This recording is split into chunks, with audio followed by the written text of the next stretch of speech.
எப்படி April 1லேருந்து June 10 வரைக்கும் நம்ம மெட்ராஸ் ஹைகோர்ட் வந்து நிறையா ரூல்ஸ் போட்டிருக்காங்க கொடைக்கானல் ஊட்டிக்கலாம். ஸோ அதை பற்றி ஃபுல் வீடியோ நாளைக்கு போட்டுடுறேன். ஸோ இ பாஸை பற்றியும் சொல்லியிருக்காங்க. ஸோ என்னென்ன திங்ஸ்லாம் கொண்டு போகலாம் அப்படின்ற மாதிரி சொல்லியிருக்காங்க. அப்புறம் எத்தனை வண்டிலாம் ஒரு நாளைக்கு அலவுடு அப்படின்றத பற்றியும் சொல்லியிருக்காங்க. இதை பற்றி நான் ஃபுல் வீடியோ நாளைக்கு சொல்கிறேன். ஸோ அது வந்து கண்டிப்பாக ஒரு பெரிய அப்டேட்டு தான்.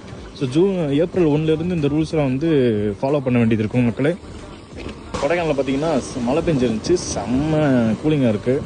ஸோ பைக் ஓட்டுறது ரொம்ப குளிருது. ஸோ இருந்தாலும் வந்து வைப் பண்ணுற லெவல் தான், வேறு லெவல் வைப் பண்ணுற மாதிரி தான் இருக்குது.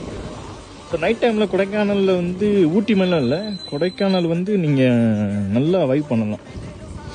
அதுக்குன்னு அன்டைம்லாம் வெளியே போகக்கூடாது. ஸோ இருந்தாலும் ஒரு குறிப்பிட்ட டைம் வரைக்கும் நீங்கள் வந்து வெளியே போய்க்க முடியும் உங்களால். ஸோ சேஃபாக மெதுவாக போயிட்டு மெதுவாக வைப் பண்ணலாம். ஸோ வைப் பண்ணுறன்றது வேறு, நீங்கள் ஃபாஸ்ட்டாக ஓட்டிட்டு போகிறது அப்படின்றது வந்து வேறு. ஸோ இதை பற்றி ஃபுல் வீடியோ நான் நாளைக்கு போடுறேன் உங்களுக்கு.